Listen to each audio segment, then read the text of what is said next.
The night is nearly over.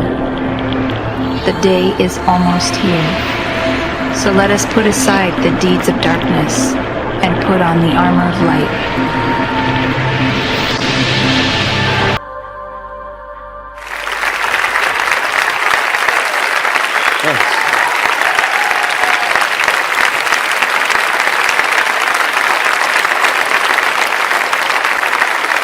Great. Well, his introductions become more difficult to live up to. You don't help me, you know that. Terrific. We're going to do something different tonight. We're going to be looking at material that will be quite damaging to Islam, and that's the whole intention. I make no apologies for that. I've spent 30 years confronting Islam, 20 years in London, doing it weekly at a place called Speaker's Corner. And one of the things that comes up over and over again is the problem concerning Muhammad and the Quran. Those are really the two pillars of Islam. Islam falls if the Quran is not true. Islam falls if Muhammad is not a prophet. And as I said this morning, we fall if the Bible is not true. Christianity falls if Jesus is not God. So on the same token, we're going to be asking these questions concerning Islam. What exactly, or who exactly is Muhammad? And what is the Quran? Where did it come from? So let's go ahead. Now, just so you know, everything that I put up on the screen is on PowerPoint. I'll be following the PowerPoint. That will be available on the church website, so you can pull it down. Any of you can have access to this website. Don't feel you have to write or keep up with me. I go too fast. But let's go ahead and let's see what the Muslims claim. What they claim is, first of all, that Muhammad is the last and the greatest prophet. They would say that all the other prophets that came before, every one of them had problems. Therefore, God finally gave his final revelation to Muhammad. He is the greatest, the seal of all prophets. They would say that the Quran was his revelation, sent down only to him, and is the final and greatest revelation. So every other book that has gone ahead has been corrupted. And so when you look at these two books, they would say this book, though we call it a revelation, has been corrupted. This comes and seals it. It is the final revelation. If there's any contradiction between these two books, this one always is the one that abrogates the other. And that's found in two references in the Quran, in Surah Ayah 106 and Surah 16, Ayah 101. That which we give, mansuk, we give something better, nasik. Nasik abrogates the mansuk. So if there's any contradiction, this is mansuk, this is nasik. This is what destroys, according to Islam, anything that disagrees with the Quran. Therefore, Islam is the final religion, based on Muhammad's life and sayings, which is known as the Sunnah. Everything he did, everything he said is the Sunnah. He is the example for all peoples, in all places, in all times. And the Quran, his teachings. Now, conclusion, Islam is therefore completely dependent on both Muhammad and the Quran. So, let's go ahead and investigate both Muhammad and the Quran and see if indeed the Muslims are correct. This is what Muslims have told us, and this is what I'm going to do now is just look at the classical account. What do Muslims say concerning Muhammad? First and foremost, they say that he was born in 570, that he then got a revelation from an angel, Jibril, while he was in the Hira cave, just north of Mecca. Jibril comes to him while he's meditating and says, Akra, recite. And his response was, Ma akra, I cannot recite. He was squeezed, and then the angel repeats the same order. That happened 3 times. Finally, the angel lets him go. He goes back to Mecca, tells the story to his wife, Khadija. She then gives a test to him, and he passed that test, and then she goes and tells Waraka ibn Nawfal, her cousin, what had happened. And Waraka ibn Nawfal, then, the cousin of Khadija, who was a Christian, stipulates that truly he is a prophet. So it's one of the ironies of history that the person that actually gave the pronouncement as Muhammad is a prophet was a Christian. This is according to their account. In 610 then, those revelations started coming, and if you look at the Quran and you just basically put it in half. Now this Quran, because it's in Arabic, it starts from the right and goes to the left. So for if you just split it in half, the first part of the Quran, or what we know as Medina, and the second would be Meccan, the name of the 2 cities where he lived. So this would be Meccan, though it's the latter half of the Quran. This would be Medinan, though it's the first half. Confusing, isn't it? Just turn it upside down and you get the right sequence. But that it basically says that this part, the latter part, was revealed between 610 and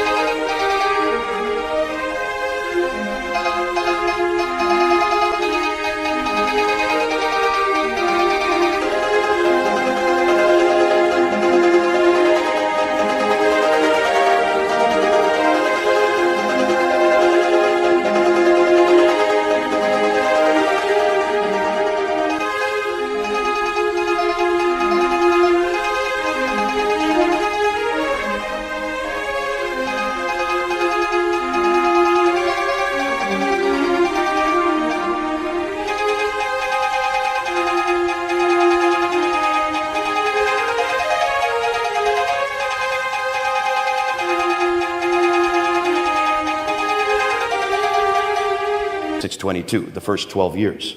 In 621, he was woken up in the middle of the night, told to get on the back of the winged horse called Burak there in Mecca, and he flies up to Jerusalem, where in Jerusalem, on the rock, where the Dome of the Rock is built, he then ascends the seven heavens, meets Allah. Allah tells him to pray 50 times a day. He says, okay. He comes down 2 heavens to the 5th heaven. He meets Moses. Moses says, how many times did he tell you to pray? And he said, well, I was told to pray 50 times. He says, no, go back up and see if you can get it down. So he goes back up to the 7th heaven, gets it to 45, comes back to Moses. No, still too many. So he goes back and forth, bouncing between Allah and Moses, and brings it down from 45 to 40 to 35 to 30, down to 15, down to 10, finally to 5 prayers. Once he gets it to 5 prayers, then Moses, okay, that's enough. So it's Moses that actually stipulates how many prayers Muslims are to pray a day. Comes back down then to Jerusalem, gets back on the Burak, the wing horse, and flies back to Mecca. That's called the Miraj. That happens in 621. In 622 then, he then moves from Mecca up to Medina. That's called the Hijrah, the Exodus, with about 80, some say as many as 200 followers. And that is because of the problems he's having in Mecca. And then from 622 to 632, the last 10 years of his life, he receives the Medinan material, which is all the first part of the Quran. This material here. Now, there are some Meccan references in Medinan, and there's also some Medinan in the Meccan. But rule of thumb, that's Meccan, that's Medinan. Then from 630, he then goes into Mecca, and he takes over Mecca. He then controls all that central part of Arabia, called the Hijaz, and he dies in 632. Suddenly, some believe he was poisoned. From 632 to 634, Abu Bakr then takes over, rules for 2 years. He dies peacefully. From 634 to 644, Umar then takes over, and he is one of the ones that moves out and starts confronting and basically conquering many of the great cities of the Levant. He conquers Basra, he conquers Baghdad, he conquers Damascus, he conquers Jerusalem, and he conquers Cairo. So the 5 great cities of the Levant are now under Arab control. You notice I'm saying Arab control, not Muslim. You'll see why. That happens under the time of Umar. So by 642, the 5 great cities of Levant are now under Arab control. 644 to 656, Uthman then takes over. And Uthman, the 3rd caliph, is important because it is he that actually compiles the Quran. It is he that's given that responsibility. He realizes that there were a number of different variations on the Quran. So he tells Zayd ibn Thabit, who is the secretary of Muhammad, to then rewrite the Quran and to correct it if it needs be, if there's any difficulty, then to use the Qurayshi dialect. And he's given 3 other men to help him, Zubair, Alas, and Harith, and the 4 of them rewrite the Quran and create what we know as the canon of the Quran. That's when the Quran was finally written down, 650, 18 years after Muhammad. The Quran had not been written down when Muhammad died. It was finally written down at the time of Uthman. Very important, 650. Keep that date in your head. 650, mid-7th century. He is then killed, and then Ali comes to power and rules only for 5 years. Ali is the adopted son of Muhammad. Really, for as far as the Shiites are concerned, the really only legitimate heir to Muhammad. Now that's known, that period from 622 or 624 up until 661. That roughly 40-year period is known as the Rashidun period. That is the rightly guided caliph period. That is the beginning of Islam. That's the golden period of Islam. That's the classical account. Now, I'm just giving you bare bones, just a skeleton view. There could be many other things I could have added to the story, but that's what Muslims have been telling us for 1,400 years. Ooh, wait a minute. Not 1,400 years. I correct myself. 1,200 years. Why do I say that? Has anybody heard any other account? That's really what you've been taught, is it not? That's what you're taught in your schools. That's what all the Muslims are taught.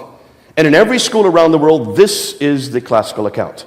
And there's been no reason not to doubt it, because there's no reason for us to assume that anything else has happened, or it could be any different. However, take a look and see, where is it we get that account from? Most of you probably don't know that everything we know about Muhammad himself, his life, is written down in what we call the Siratu Rasulullah, the biography, the life of the Prophet of God. The first man to write it down is Ibn Ishaq. And you can see up there on the, let me just get this thing working. I hope I can get it working so I don't blind myself. Here we go. That's Ibn Ishaq right there. Look at his date, 765. 765. The first biography we have of the Prophet is not written down till 765. He dies in 632. Can you see a problem? The first sayings we have for the Prophet, the sayings are the hadith. These are enormous amount of material. 600,000 hadith were given to a man named Al-Bukhari. Al-Bukhari dies right here. I'm sorry, let me get this right. See his, I'm sorry, Al-Bukhari right here. 870. The first hadith are written down by him. Oh, let me back up. Hold on a minute. Did I say Ibn Ishaq is the first one to write down his biography? That's true, but we don't have any of Ibn Ishaq's material. We're dependent on this man right here, Ibn Hisham, 833. He was a student of Ibn Ishaq. He then takes what Ibn Ishaq has given him, and he throws out what he doesn't like and only retains what he likes. So the only thing we know about Muhammad comes from Ibn Hisham. His date is 833. Muhammad died in 632. Can you see the problem? The first sayings, these 600,000 akhbars that are given to Al-Bukhari, he is then to whittle away that which he doesn't like. He takes it from 600,000 and retains only 7,397. So he throws out 98% of it, only retains 2% of it, and that 2% are the 9 volumes we have of Al-Bukhari. You can go up online and read them. But that is done in 870. That's 240 years later.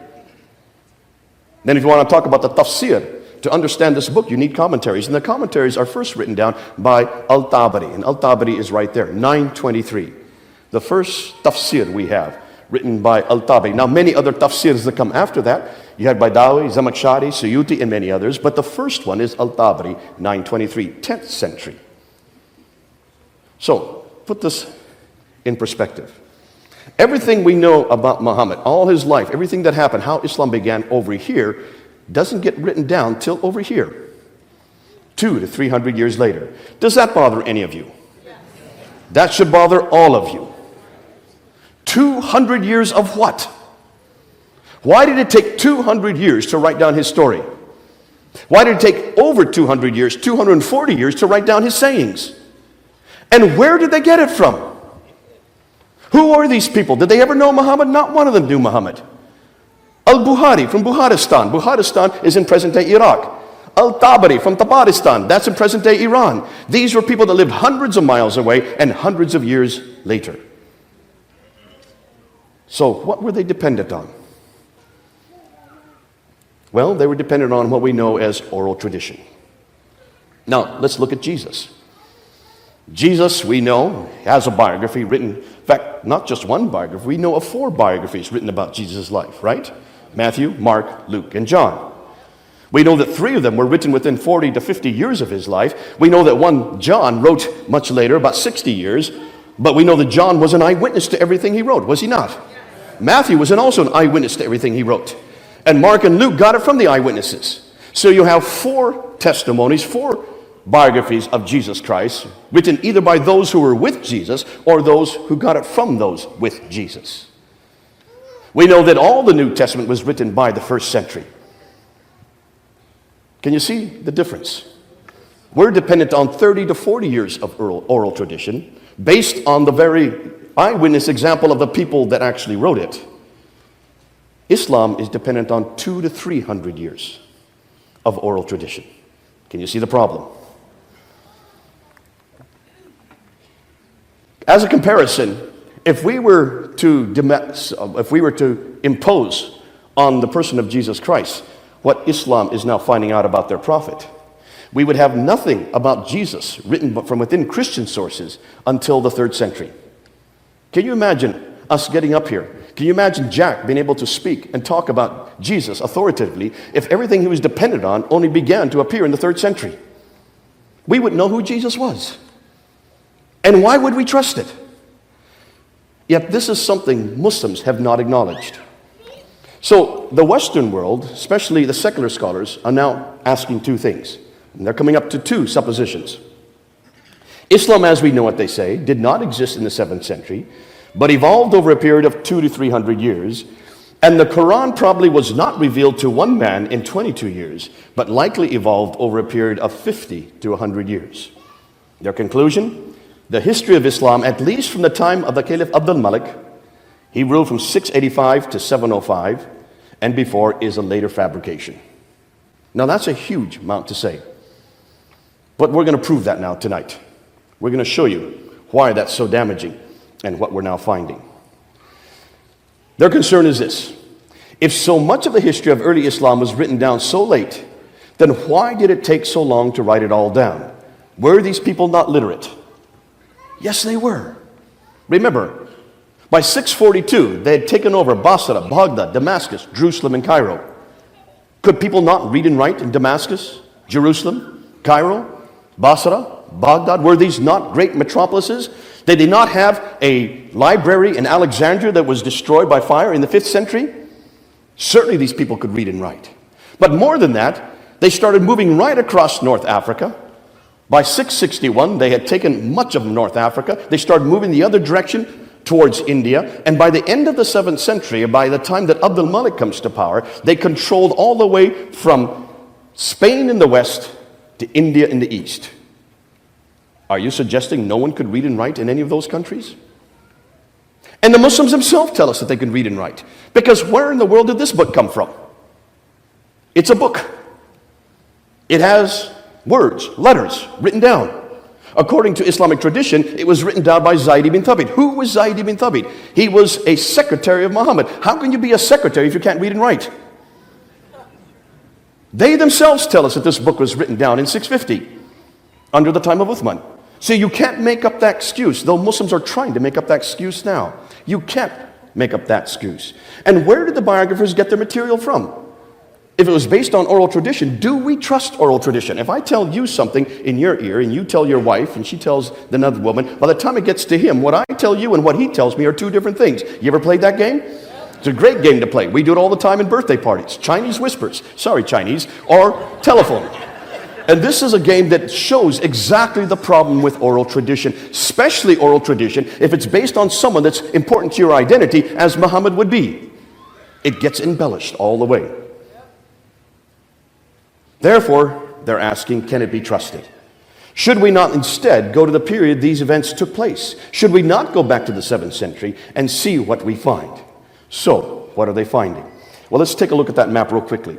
You can see right here, by the time 661, Islam had, did I say Islam? Forgive me.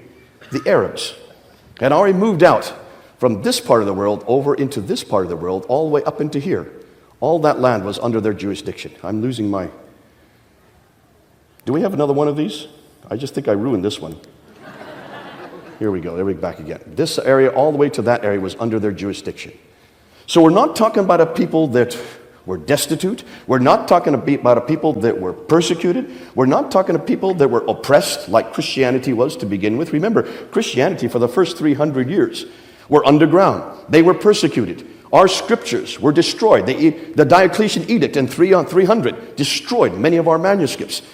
Islam can't make that excuse. They controlled this whole swath of land. They controlled these cities. There's no way in the world that any of these Qurans should have been destroyed or lost or burnt. So there's a whole new school now that's asking some disturbing questions. Men like Dr. John Wansborough, head of department at School of Oriental and African Studies, who wrote 2 books in the 1970s, Quranic Studies and Sectarian Milieu. These 2 books that were written in the 1970s blew open this whole notion that Islam began with a man named Muhammad.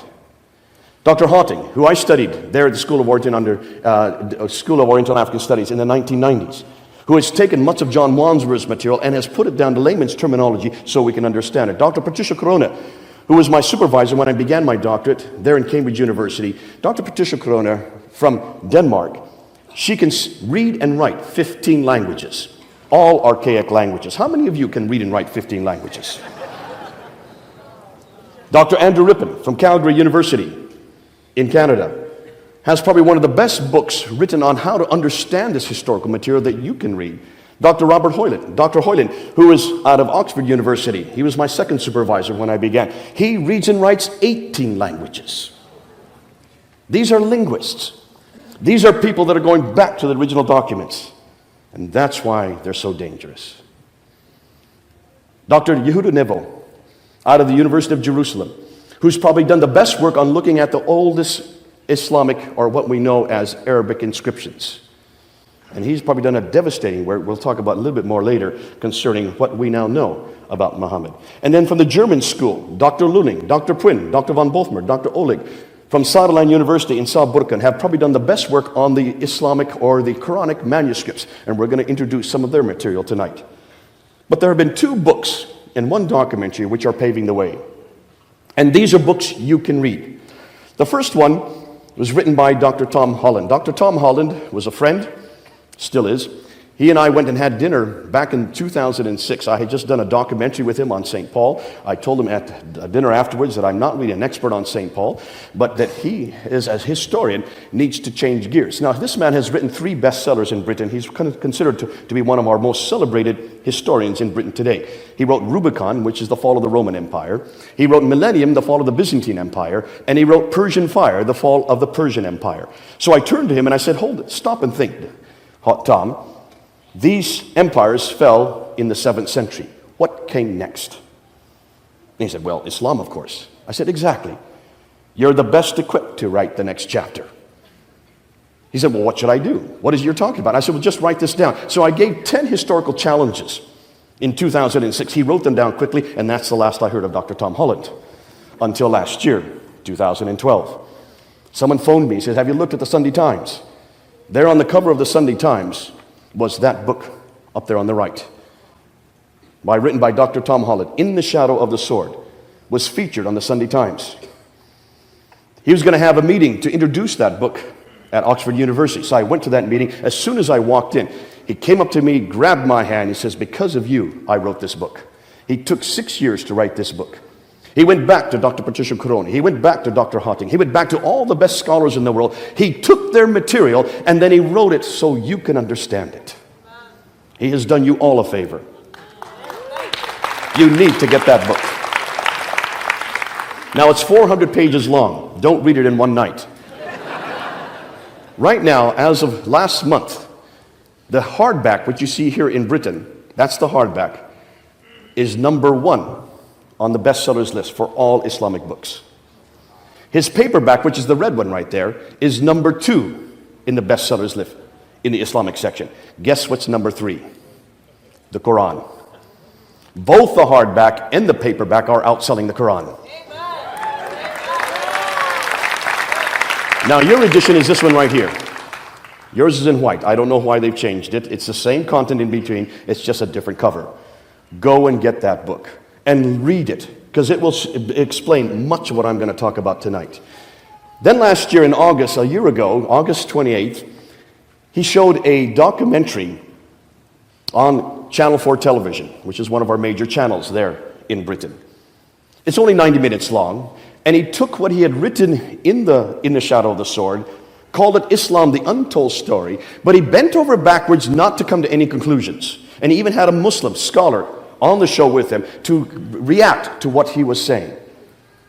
That show caused so much furore, caused so much anger amongst the Muslims, that when they tried to show it a second time in November of last year, Channel 4 television got so many complaints from the Muslims that they did not show it a second time. Now, you are not permitted to see that show.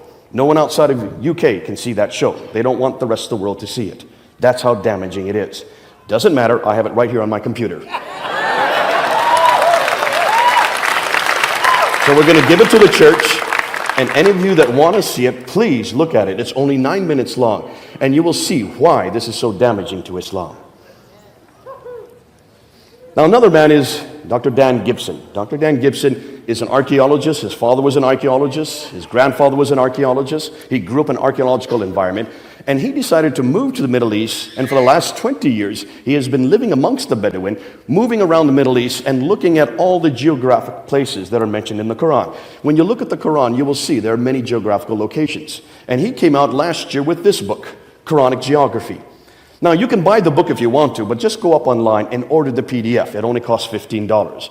Get it, look at it, and see what it says. Because this book is going to do damage, enormous damage, to the emergence of Islam. And you'll see why. I'm going to share some of that material tonight. But let's go through and find out what these Orientalists, what these revisionists are finding. Take a look and see up there on the screen what they're finding. First of all, what they now find is that the first Arab inscription referencing Muhammad is not till 691. We hear nothing about Muhammad from any Muslim sources until 691. Muhammad died in 632. It takes 60 years before any Muslim or any Arab refers to his name. That's curious. Secondly, the first reference to the people called Muslims is not till the 690s. There's no reference at all to anybody called Muslims until 690. Now remember, who is ruling the Arab world in 690? Abd al-Malik. Abd al-Malik came to power in 685, and from 685 to 705, he was the ruler. It is he that introduces Muhammad's name. It is he that introduces the name Muslim. What is the name that these people who were conquering all these cities called themselves? They call themselves Saracids. They call themselves Maghrites. They call themselves Ishmaelites. They call themselves Hagarines. They call themselves Muhajiruns. What does that mean? A Saracen really is a name for an Arab. The Ishmaelites and the Hagarines, that's of course their inheritance. They look back to Abraham through Ishmael to Hagar. The Maghrites, that's the place that they come from. And the Muhajiruns are those who are in Exodus, those who are basically roaming, going from one place to another, nomadic. The Muhajirs, the ones who do have an Exodus. Those are the names they call themselves. And in all the documentation we can find from the 7th century, these are the names they call themselves. Not once do we find any reference to people called Muslims until the 690s. That's troubling. There's no reference to any religion called Islam until 691. It is first introduced on the Dome of the Rock in Jerusalem, where Amir is from.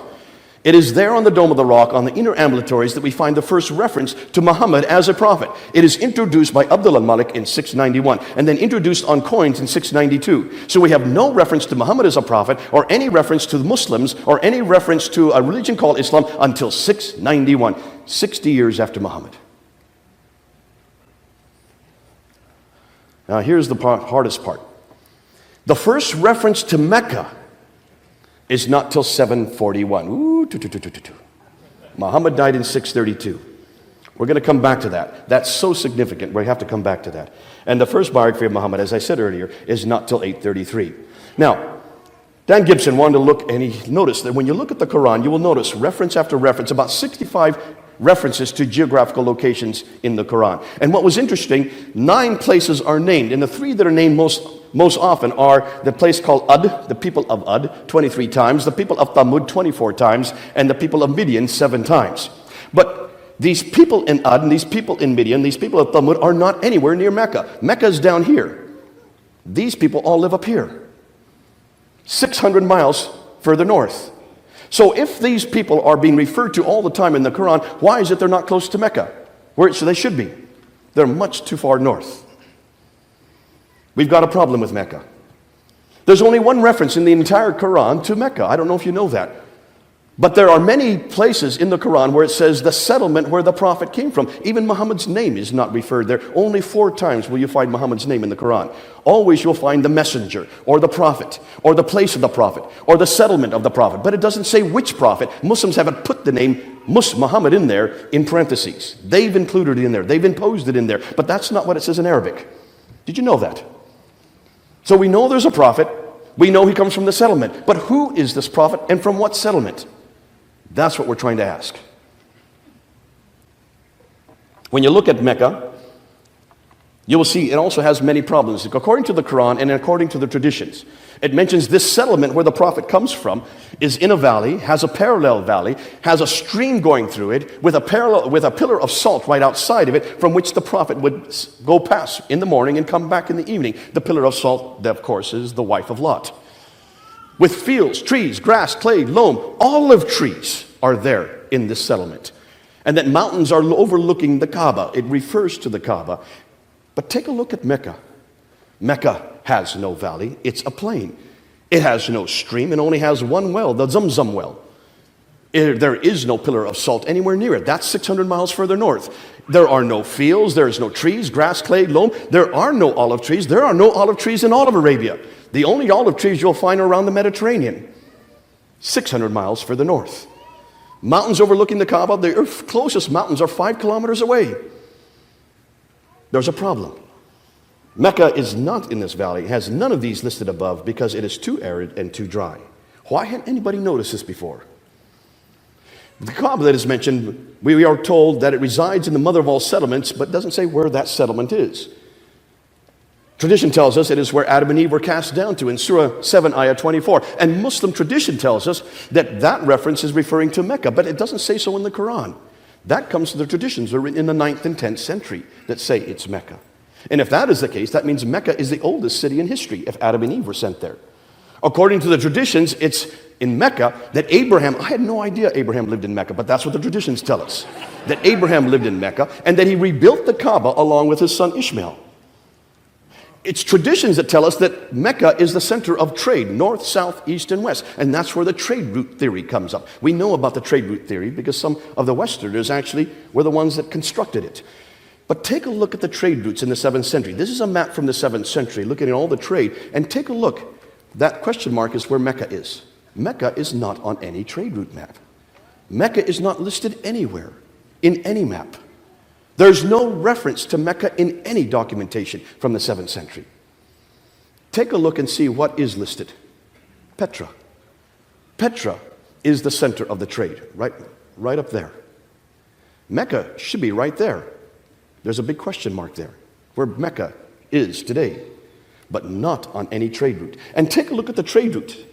This map here, Dr. Patricia Corona looked at, and I hope this, I'm having a little bit problem with my pointer. Let's see if this works. All the trade was coming from India and China over in here. And of course, they could have gone this direction to get over to the Mediterranean world, but you have mountains.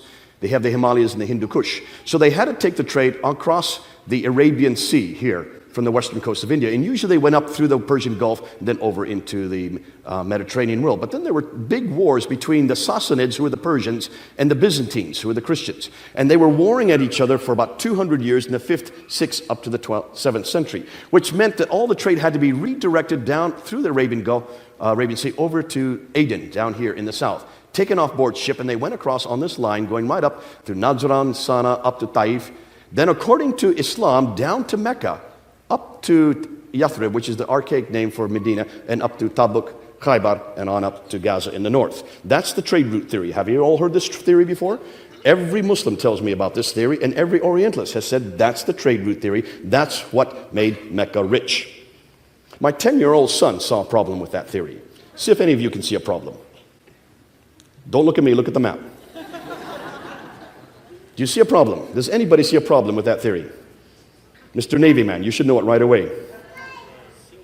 There you go, the Navy man gets it. There's a sea going right up the west coast. Why didn't they keep it on board ship? That's 1,250 miles by sea. Remember, Dr. Patricia Crone found that you can go 50 miles by land for the same price as 1,250 miles by sea. It's much cheaper to go by sea. That's why we even do it today. All the cars that you're driving out here that are Toyota, that are all the other products that are coming from China do not come overland, they all come by sea. Because it's prohibitively expensive to take it overland. You've got to protect it. You've got to maintain the camels. You've got to feed them. You've got to also make sure that no dacoits come and destroy your goods. Therefore, why in the world would they take all their goods off board there at Aden? Patricia Corona asked this question in the 1980s, and she wrote a book in 1987 called Meccan Trade and the Rise of Islam. She wrote it while she was head of department at Cambridge, at Oxford University. That book, read it. Basically, she asked a very good historical question. If there was trade going across there, why is it no one took a look at this map? Because right there in Taif, the trade route comes down off the plateau. All of these places, Najran, Tabuk, Khaybar, Taif, Yathrib, they're all on the western plateau. Mecca is not on the western plateau. It's off the western plateau 1,000 feet. From Taif, you have to go down 1,000 feet to get Mecca and then come back up 1,000 feet to get to Yathrib. Why had no one noticed that before? She said, this doesn't make any sense. So therefore, reading and writing 15 languages, she went back to all the original documents. She went back to all the trading documents from the 2nd, 3rd, 4th, 5th, 6th century. She went back to all the historical documents. She went back to Cosmas, to Theodoretus, to Herodotus. He went back to all these historians who were writing in around this part of the world, and she noticed that they all refer to trade going all the way to India, but the trade was all coming from here, in Africa. It was the Eritreans. It was the Agilus. The name that comes up over and over again is Agilus, the capital of Eritrea at that time. They were in charge of the trade. Why? Because they love boats. Arabs don't like boats. They like camels. They are nomadic. They're not boat people. No wonder there was no names, no Arab names whatsoever here on the west coast of India. All the names were African. It was the African sea trade that controlled all the trade. So therefore, she asked, well, then what do we know about Mecca? Therefore, what was the importance of Mecca? She scoured all the books. She couldn't find any reference to any place called Mecca until 741. 741. Muhammad died in 632. That's over 100 years before the first reference she could find of Mecca, and that was found in the Apocalypse of Pseudo-Methodius Continuato Byzantia Arabica. That's a big title. I'm glad I don't have to say that too often. 741. And the first map that showed Mecca on it was not till 900. No map before 900 had Mecca on it. If you don't have Mecca, what are you going to do with the Qibla? Now, the Qibla is a direction of prayer that every Muslim must pray. They must pray towards Mecca. They must pray towards that building right up there. They must pray to the Kaaba, which is right there. There is the sanctuary today. That's what it looks like today. Here are the thousands, millions of people who go to Mecca to do the Hajj every year. 2 million every year. Every Muslim knows that they are to pray towards Mecca. Why? Because it is written in the scriptures, in the Quran, in Surah 2, ayah 145 to 190, 145 to 149, that the direction of the Qibla was changed to Mecca in 624. So 624, every mosque must be facing Mecca. More than that, if you're praying anywhere around the world, you will notice that when you go to a mosque, you have a mihrab, this little structure here that shows where the direction of prayer is. When I was in Kuala Lumpur, in my hotel room, there was the Qibla right there on the wall, showing me what direction to pray while I was there in Kuala Lumpur. Today they use these kind of instruments, and now today we use an app on an Apple phone. So you can always find where you're to pray, doesn't matter where you are in the world. You always know where Mecca is. The Qibla is sacrosanct and has been canonized since 624. So that means every mosque should be facing Mecca, right?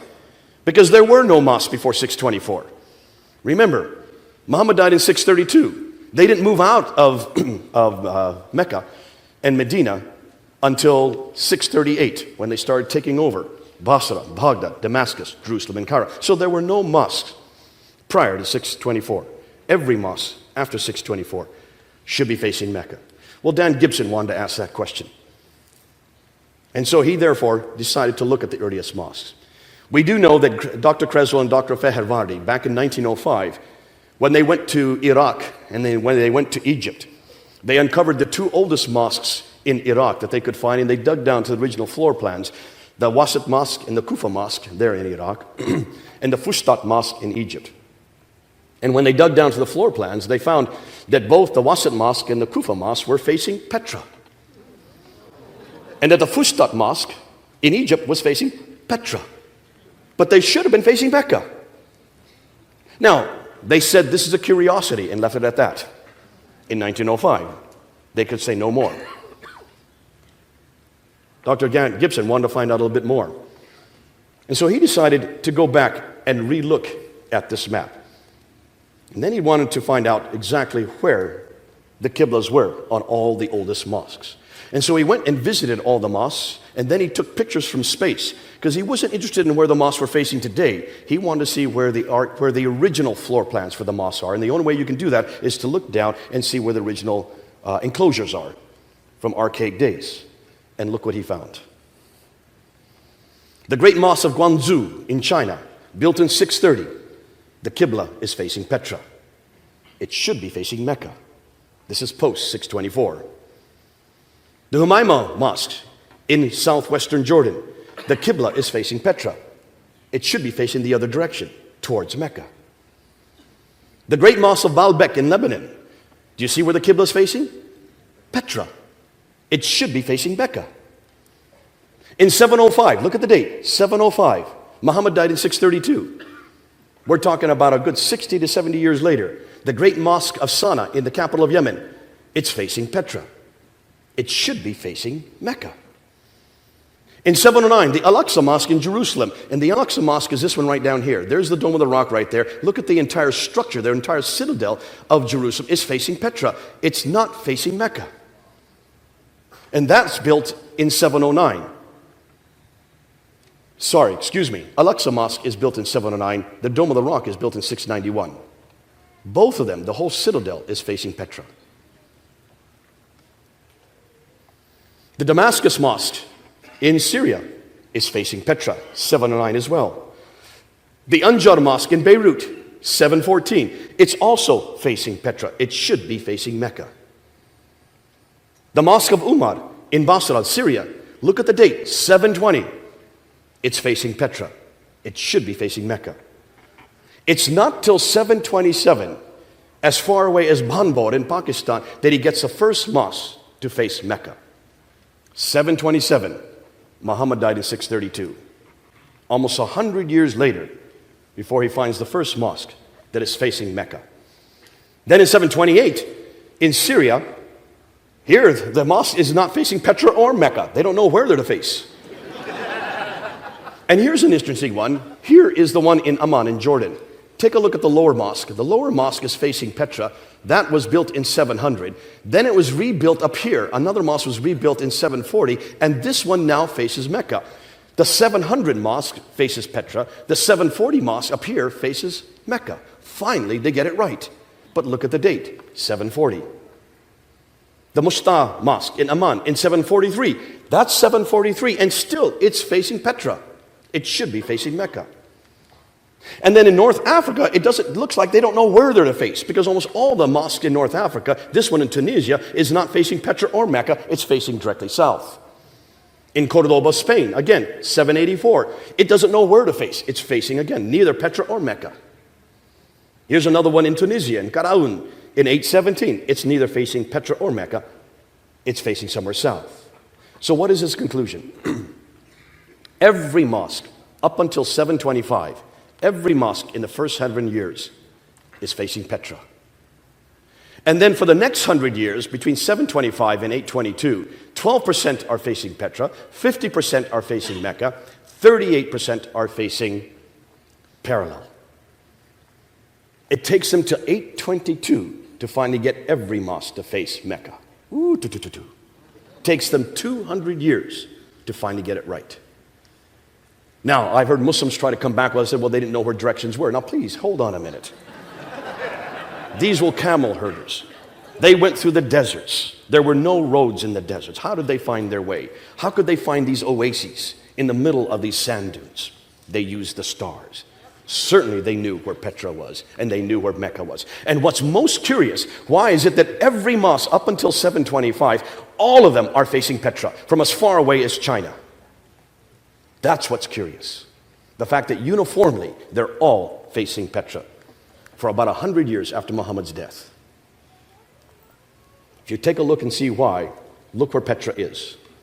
Petra is at the center of the trades. It's at the center of the world at that time. I don't know how many of you have been to Petra. Have anybody here been to Petra? What have you noticed about Petra? It's a city of tombs and temples, isn't it? Beautiful, beautiful carvings out of the solid rock. And you go there and you will see that this is the center of the Nabatean civilization. The Nabateans were the precursors to the Arabs. Arabic comes from Nabatean script. Almost all the traditions that we see in Arabia come from Nabateans. They were the precursors. They were the ones that introduced Arabia. They were the ones that gave it its language. And they were the ones that we can trace all the way back to the 2nd century BC. We can trace that this was the center of the world. This was a center of worship. This is where all the temples were facing. And that's why all these mosques were still following the same direction that all the temples have been following. But take a look at Petra a little closer. Petra is in a valley. It also has a parallel valley.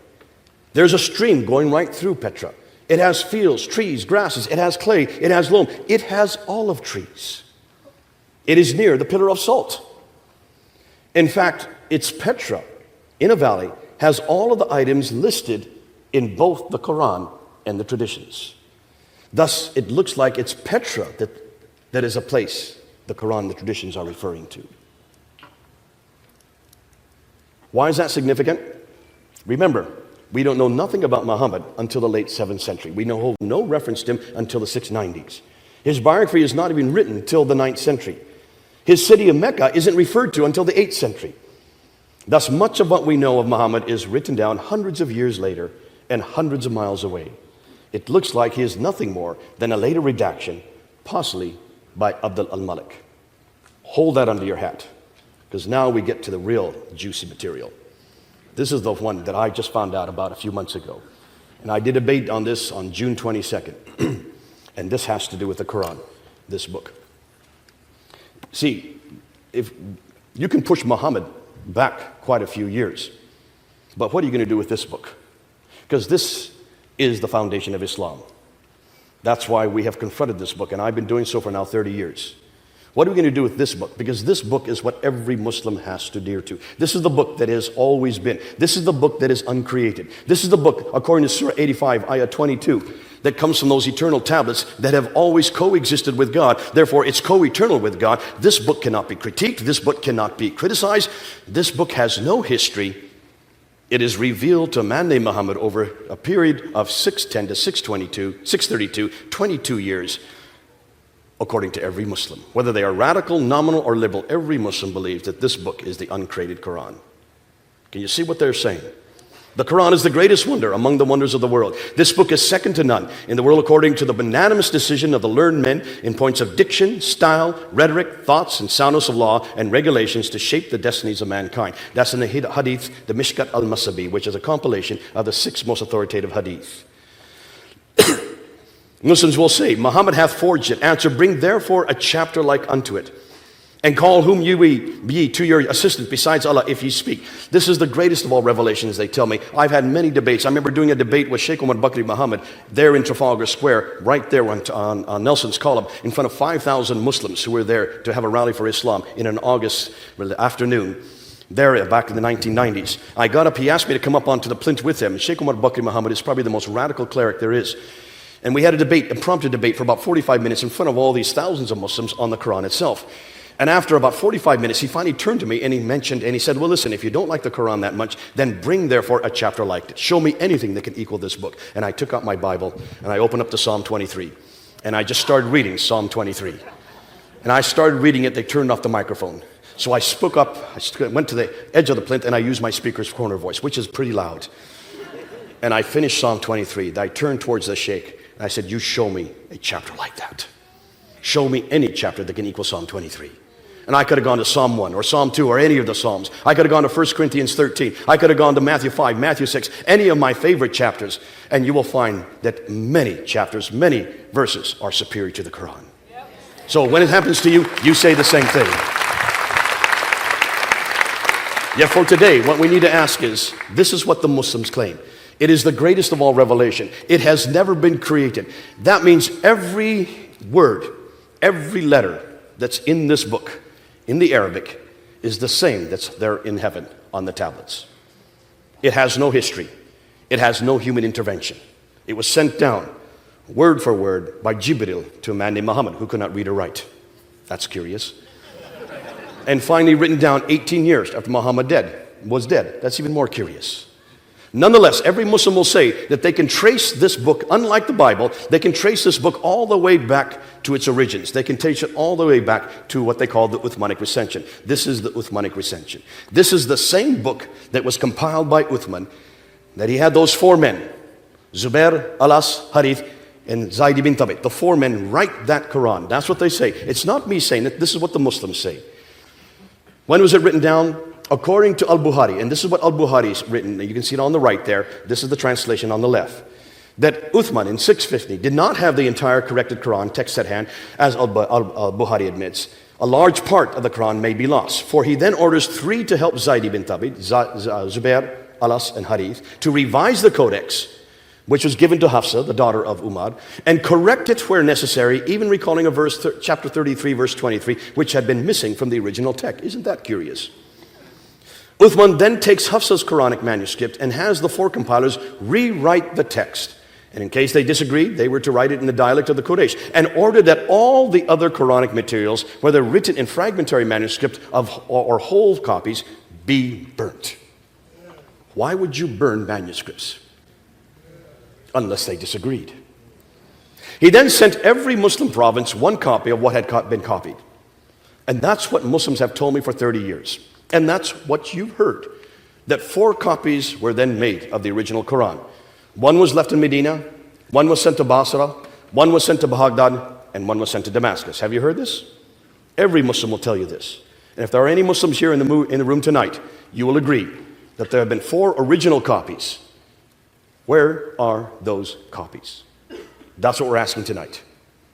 Where are those copies? And I've asked this for 30 years. And in every debate, I've asked, where are those copies?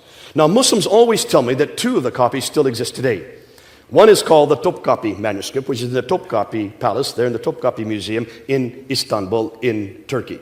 And the other is called the Samarkand manuscript, which is in Tashkent, in Uzbekistan. This is the Topkapi manuscript, and there's a picture of it. The Topkapi manuscript. If you look up on the screen, you will notice, if you look carefully, you can see some blood stain right there. See some blood stain on it right there? That, according to Islamic tradition, is the blood stain of Uthman. He was reading it, and while he was reading it, he was killed, and that's his blood on the copy. So this is an original Uthmanic recension. This is what every Muslim tells me. And if there's any Muslims here tonight, please tell me I'm wrong. Because this is what every Muslim has told me. This is the original copy. In Turkey, in Istanbul. And there's been no reason for me to disagree, because I've never been able to look at it. None of us have been able to do any study on it. We can't do any forensic testing. I'd love to do some accelerated mass spectrography. I'd love to be able to do some carbon testing on it, dating it to make sure that this is from the 7th century. We're not able to touch it. No one can touch it. This is the other one, the second one, the Samarkand. There's a picture of it up on the wall. The Samarkand is in Tashkent. That, according to Muslims, is the second manuscript. These are what are known as the Uthmanic recensions. Now, since no one has been able to look at it, of course, there's been a problem. We've just had to take them at their word. That wasn't until 2002. In 2002, two men in Turkey were then given access to this manuscript and also to the Tashkent manuscript. These two men are known as Dr. Ekmeledin Isanoglu and Dr. Tayyar Altikulic. The reason they were given access to it is because they are the ones that actually controlled those manuscripts. They live in Turkey. Dr. Tayyar Altikulic is the world's scholar, leading scholar in Quranic studies, ex-president of Turkish Religious Affairs, deputy in the Turkish parliament. He was given access to it in 2002, and for 5 years, he was able then to look at it from 2002 until 2007. I was only given his response. I was only given their response in May of this year, and here it is right here. This is 83 pages long. Actually, it's a 1,000-page book that they finally wrote. I only found out about this in May of this year. And let's hear what they are now saying. Now remember, these are the only scholars who have been given access to any of these manuscripts. And it's not just these two. I'll go about 4 other manuscripts as well. According to Dr. Ertan Insanoglu, he says that the Topkapi manuscript is not Uthmanic at all. Nor do we have any of the copies of these mushafs. These mushafs, that's the manuscripts, date from the later Umayyad period. Dr. Tayyar Al-Tukulich goes on. He says, there's no serious scholarly work has been done on them. These Musafs date from the early mid-8th century. They are not Uthmanic, nor copies sent by him. The Topkapi manuscript, in fact, he says, has 2,270 manuscript variants. That means consonantal differences between that manuscript and the text that we have today. 2,270. The Toscat manuscript. He said when he looked at it, he realized that there were some problems here. It was obvious that whoever wrote that manuscript did not know Arabic very well. It has undisciplined spelling, different writing styles, scribal mistakes, copyist mistakes, written by someone with little experience, with later additions, and it only goes up to Surah 43. There's 114 surahs in the Quran. It's not even complete. Then he was given access to the Husayni manuscript, which is another one of these supposed Uthmanic recensions. Dr. Tayyar Al-Tukulich said this is not Uthmanic. It is dated from the early mid-century. The Paris Petropatalonist manuscript, which is in France, in Paris, done by Dr. Francois de Roche, says that there are 5 different copies. Corrections were made to the text. When comparing with the Cairo edition, which is this canonized text, there are many words turn out to be written in a different way. Many questions still remain unanswered. What was more, he said, that it disagrees with the canonical readings in 93 places. Why haven't we been told this before? When they looked at the Ma'il Quran, which is in London, which is where I live, the Ma'il Quran, considered to be the second oldest Quran, dated to the late 8th century. It is not 7th century. It is not even complete. It only goes up to Surah 43. And then when they looked at the Sana manuscript, probably the most damaging, the Sana manuscript, which was discovered in 1975 in Yemen, the Germans were permitted to look at it in 1981. Dr. Gerd Pwin and Dr. Karl-Heinz Oleg then looked in 1981, and they found that there were many deviations mentioned in later manuscripts. Just take a look at this picture here. This is from their copies of it. Here you have Surah 19. That's written in Hijazi text. That's the script that would have been around in the 7th and 8th century. From 19, right at that yellow mark, it jumps to Surah 22. What happened to Surah 20 and 21? Surah 21 begins over on the next page in a completely different script, in a much later script. There's about 60 years between these 2 pages. So why haven't we been told this? Yet this script here is dated to 705, over here to the late 8th century. Take a look at every one of those orange marks. Every one of those orange marks are what we know as manuscript variants. That means words or phrases in that script that's different than the canonized text we have today. There's over 1,000 of these manuscript variants. Yet Muslims tell us that the Quran has never changed. The Quran has always remained the same. That this is God's holy text. That it is complete. And that it was complete by the time of Uthman. There's another picture of another page. When they looked at the palimpsest, now when they noticed that all of these manuscripts are written on skins, animal skins. We know them as parchment or vellum. And when they would write on the animal skins, they would wash it off and then write over top. And if you look carefully, you can see there's some writing underneath. See the writing underneath there? See the writing underneath there? They notice this writing underneath, so they put it under an ultraviolet light, and by putting it under ultraviolet light, they can split the text and bring them aside and look at the 2 texts. And the lower script is known as defective script, the upper script is known as the final script. When they looked at the defective script of the Sana manuscript, they noticed that that was from the time of Abd al-Malik, basically the last 2 decades of the 7th century. The upper script was the time just after Abd al-Malik, probably Marwan, or his son, Ibn Malik. And take a look and look at the script, and you will see that it does not agree with the Quran we have today. So what is that telling us? What was exciting is that on the back of every one of these folios, I have pictures of every one of these manuscripts, but on the back I have quoted what the Muslims are now telling us. What you read on the back of this, I can give this out to people if they want to come up and read it afterwards, are what the Muslims are now admitting.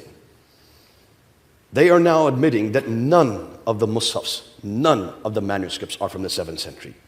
That every one of the manuscripts is from the 8th century. Which means that the first manuscripts that even appear, that even come into existence, don't come into existence until 60 to 70 years after Muhammad. There is no manuscript that's earlier than that. Ooh, I love this. It makes my job a lot easier. Can you see why this is so damaging? Because if the first manuscripts that we see here, all these manuscripts, the Husseini manuscript, the Paris Petropolitanus manuscript, the Ma'il Quran from London, the Sana'a manuscript from Sana'a in Yemen, if all of these manuscripts do not appear to the 8th century, then you can see, of course, what this is going to do to Muhammad. This means Muhammad had nothing to do with the Quran. And in one fell swoop, we have destroyed the Quran and Muhammad simultaneously. And what happens to Islam?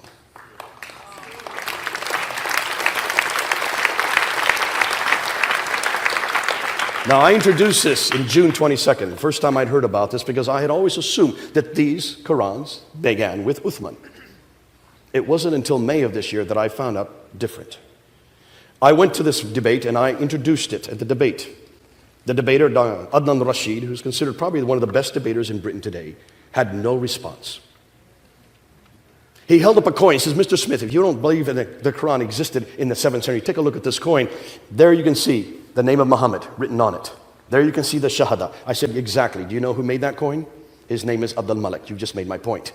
He introduces that coin in 691. I've just got done saying that. It is he that introduces Muhammad as a prophet on that coin and also on the Dome of the Rock. It's Abdul Malik who is the one that creates and begins the first Quran.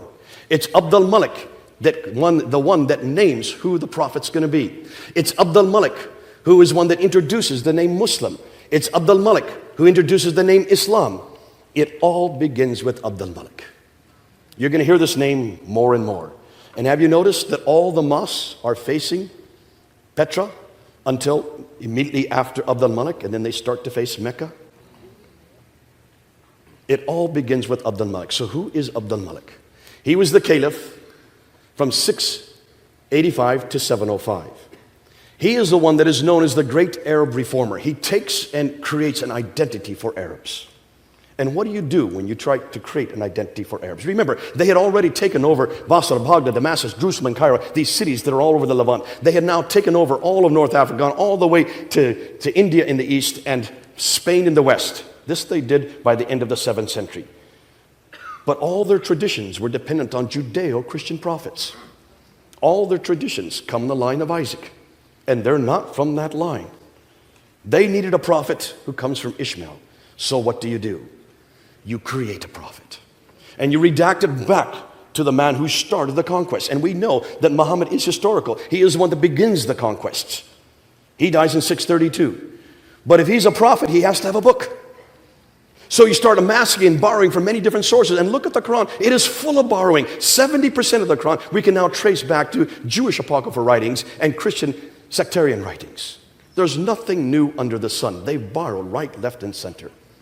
But when you start compiling it, there are going to be different Qurans. You can see there were different schools. There was one school in Damascus where a man named Abu Ubay ibn Ka'b had a manuscript that was different from Basra, where there was another Quran that was written by a man named Ibn Musa, which is different from another Quran that was in Baghdad named Ibn Masud, which is different from another Quran that was in Medina, written by a man Zayd ibn Thabit. You remember those names? These are all in their traditions. I'm referring to their own traditions. Dr. Arthur Jeffries in the 1930s looked at all these traditions, and he just looked at what they said about the Quran. And when he looked at the Quran, he found out that there were 11 different Qurans mentioned in the traditions, and there were 15,000 differences between these 11 Qurans. Now, why haven't Muslims told us this? Can you see? It makes my job a lot easier. But can you see what we're doing tonight? Everything I've said tonight is now agreed by Western scholars. Western scholars are now concluding that the earliest Quranic manuscripts begin to appear in the 8th century. Muslim scholars conclude that the earliest Muslims appear in the 8th century. And now, finally, Islamic Awareness. Islamic Awareness is probably the biggest Muslim website that deals with manuscript evidence. They've been a pain in our side for the last 30 years.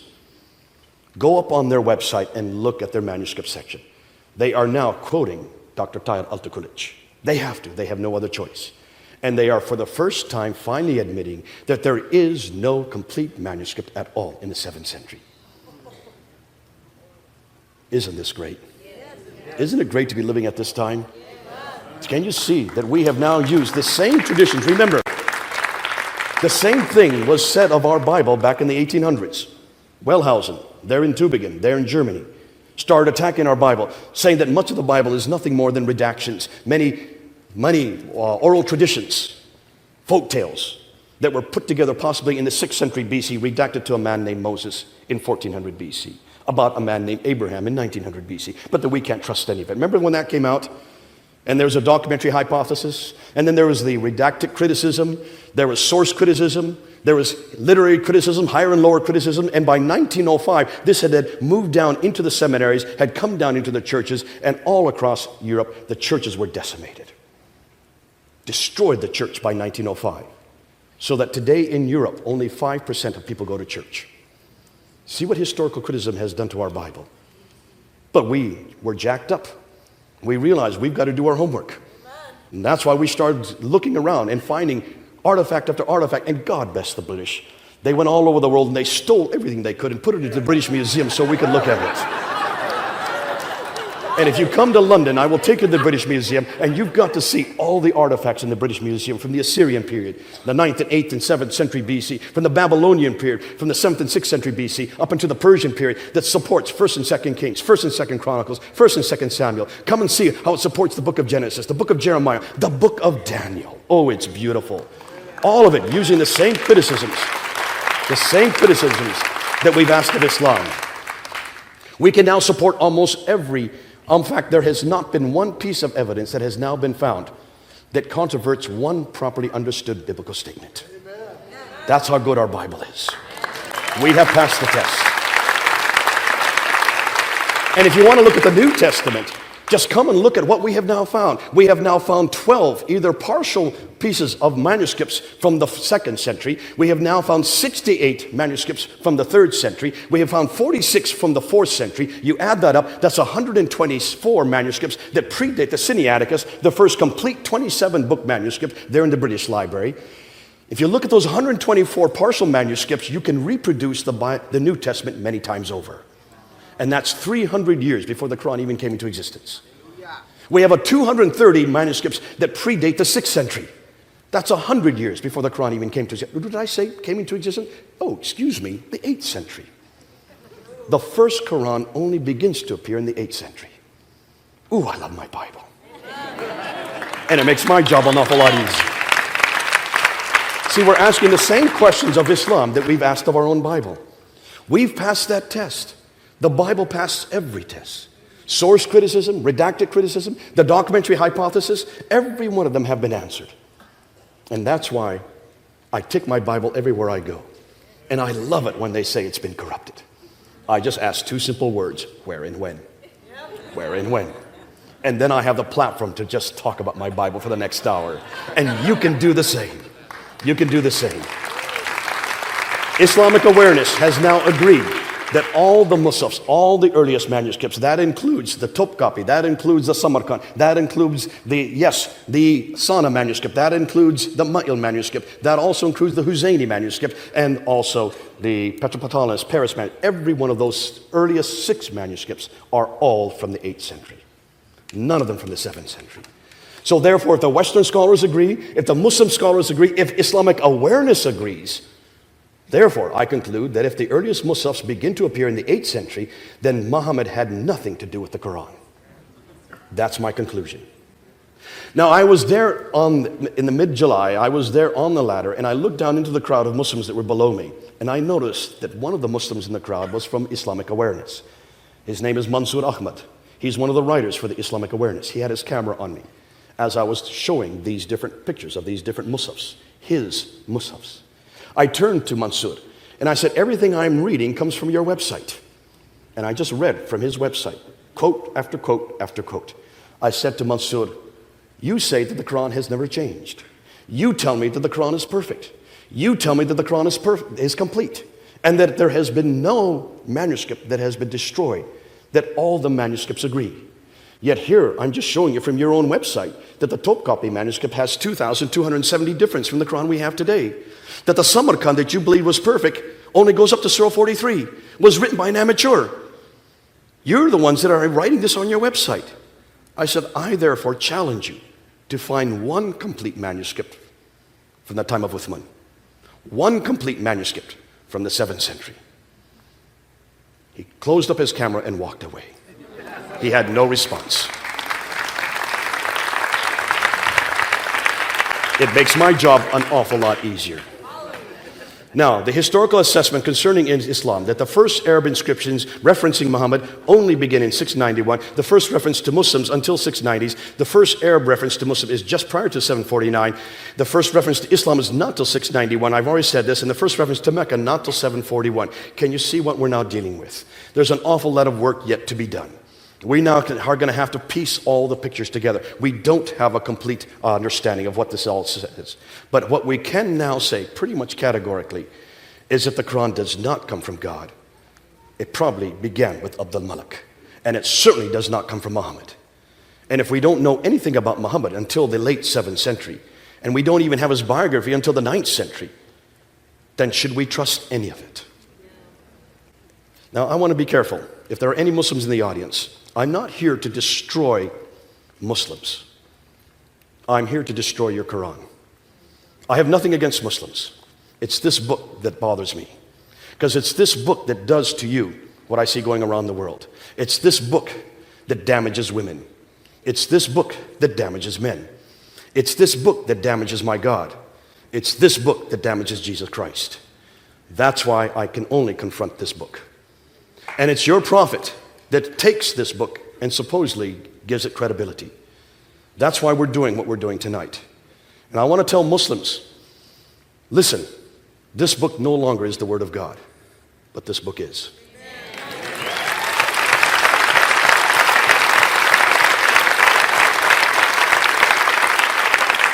Please don't give up God. Come on home to this God. Please don't give up revelation. Come on home to this revelation. Please don't give up Isa. Come on home to Yeshua, the real Jesus. I love the passion of Muslims. I love the fact that they do love God and they want to obey God. I just want to bring them home to the real God. I love the fact that they are willing to give their lives for their Quran. They don't need to anymore. Give their life to Jesus Christ. So I ask Muslims in the audience tonight and those who are watching, please, I'm not here to destroy you. I'm here to bring you home. Come on home.